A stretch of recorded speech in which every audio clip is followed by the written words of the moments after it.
कर रहे थे नील बोर के बारे में, एक्टिविटी है इसमें।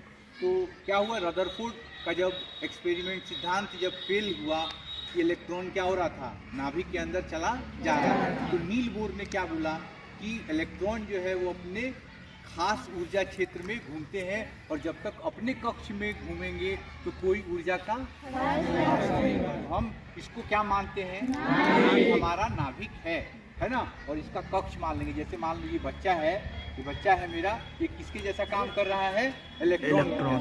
तो इलेक्ट्रॉन पहला कक्ष है, तो पहले कक्ष में कितना इलेक्ट्रॉन आ सकता है, मैक्सिमम कितने इलेक्ट्रॉन आ सकते हैं, 2 आ सकते हैं। अभी जैसे एक ही डाले हैं तो पहले कक्ष में क्या होगा, ये जैसे चक्कर लगाएगा तो ये इलेक्ट्रॉन क्या कर रहा है, चक्कर लगा रहा है। अब पहले कक्ष में कितना अधिकतम आ सकता है, तो दूसरा इलेक्ट्रॉन भी इसके साथ मिल गया। अब देखो दोनों इलेक्ट्रॉन क्या कर रहे हैं, पहले कक्ष में नाभिक के चारों ओर चक्कर लगा रहे हैं, घूम रहे हैं ना, तो इलेक्ट्रॉन का कोई दिक्कत नहीं है, पहले आपको कक्ष में अपना घूमेगा। फिर क्या हुआ मेरा, अगर 3 आया 4 आया इलेक्ट्रॉन तो वो कहाँ जाएगा, और दूसरे कक्ष में मैक्सिमम अधिकतम कितने इलेक्ट्रॉन आ जाएंगे, तो 8 इलेक्ट्रॉन आ जाइए।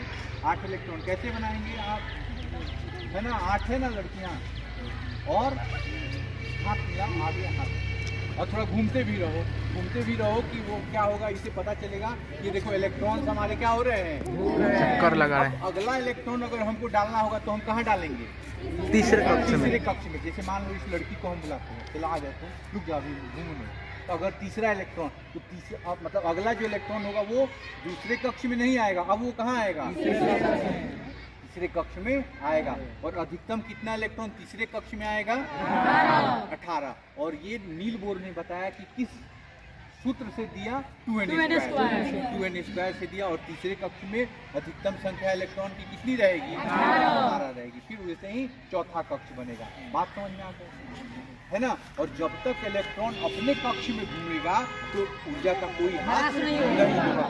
और मान के चलो ये क्या होता है, ये लोअर एनर्जी लेवल है, मतलब जो पहला है नाभिक से सबसे पहला ऊर्जा लेवल है, ये दूसरा है, फिर ये तीसरा कक्ष है, फिर वैसे ही चौथा।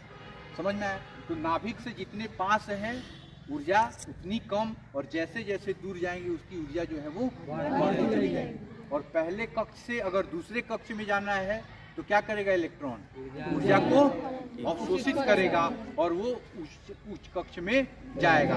और अगर दूसरे पे पहले कक्ष में जाना चाहता है तो वो क्या करेगा, ऊर्जा का हाथ से करेगा, वो बाहर निकालेगा और अपने से निम्न कक्ष में जाएगा। क्लियर हो गया, यही है नील बोर का। Thank you.